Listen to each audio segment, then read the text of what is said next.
By the end of this video, you're going to have a step-by-step guide to requesting a credit increase from Capital One without a hard credit check. Whether you want more credit for free travel, cashback, or simply just to raise your credit score by lowering your credit utilization, aka what you're spending versus Capital One is offering you, then requesting a credit increase is probably the smartest thing you can do. I'm going to share the same strategy that took me from a $3,000 credit limit all the way up to $40,000 in just a few months. But first, I need you to smash that subscribe button if you want to make more, save more, and raise your credit. Now for starters, we need to understand why requesting a credit increase is better than just applying for a new card. When you apply for a new card, you're going to hurt your average age of accounts and you're actually limiting the amount of credit that Capital One could offer you on your current credit card. Capital One is going to limit the amount of credit they offer to a single person, no matter if you have 1 card or 10 cards. And plus, I could tell you right now, you're probably nowhere near your max potential credit limit if I had to assume it's anywhere from $3,000 and below. I only know this because mine was stuck at $3,000 for quite some time until I finally got it to $40,000 using this strategy.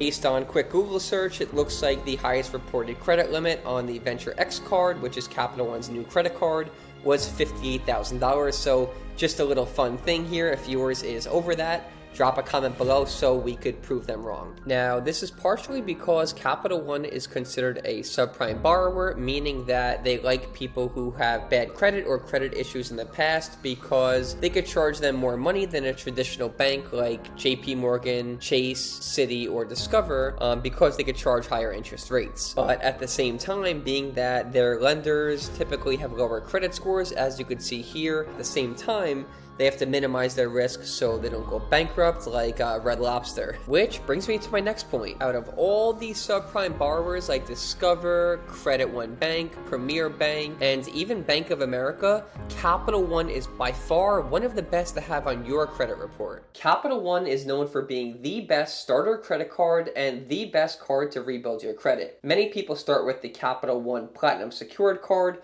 which was also my first credit card. Having a Capital One credit card on your report can unlock doors for other credit cards like the Apple Card, Chase credit cards, even American Express cards down the road. And with the launch of the new Capital One Venture X, Capital One is expanding into the luxury travel market. But more on that later. Let's dive into the specifics on how you can request a credit increase without hurting your score. Oh, and I must warn you, last part of this video is by far the most important because I'm going to share with you 2 important ratios, and if you mess them up, you could be instantly denied. So let's set up your Capital One account. Whether you're using the mobile app or the computer, you need to set it up correctly. After logging in, go to the settings and look for the income and employment section. Update this information with your household income, including child support, part-time income, and any other income that's readily available to you. For employment, make sure to put your current employer's name, not self-employed, to avoid any red flags with Capital One.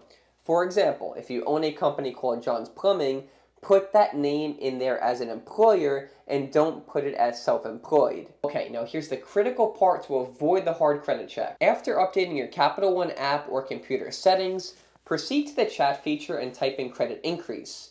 This will engage a form and X for income and employment details, which should match what you put in the settings in the last step to avoid any red flags. It will also ask how much you spend per month on your rent or mortgage. I recommend putting 30% or less of your monthly income to avoid raising any concerns. For credit card spending, you should never enter more than 10% of your monthly income. This will show Capital One that you're a responsible spender. And to make this super easy, I'll show you the math here on the screen. So let's say that we make $100,000, divide that by 12. So we get our monthly annual income or revenue is $83.33 and 33 cents. We're now going to find 30% of that, which is $2,500. So your monthly mortgage or rent on paper should not exceed $2,500 to make sure you're not some sort of red flag to Capital One. Now let's do the monthly credit card spend. To save us time, I already typed it in, but 10% of your monthly spend at $100,000 would be $833 per month. So on paper, you don't want to show more than $830 to $850 per month on credit cards.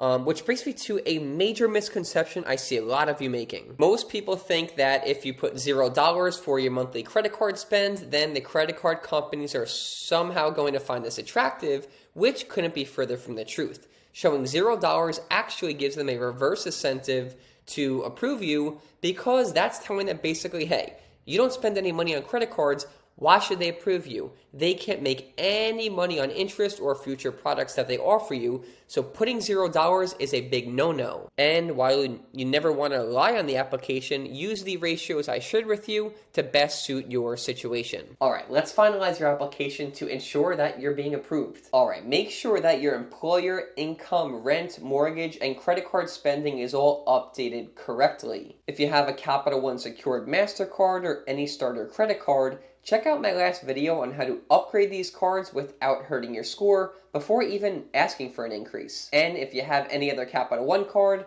click the link below on the application and apply for the credit increase. I hope this video was helpful, and if it was, consider subscribing and giving this video a thumbs up. Also, comment below if this was helpful to you and this worked. Thank you so much for watching, and see you next time.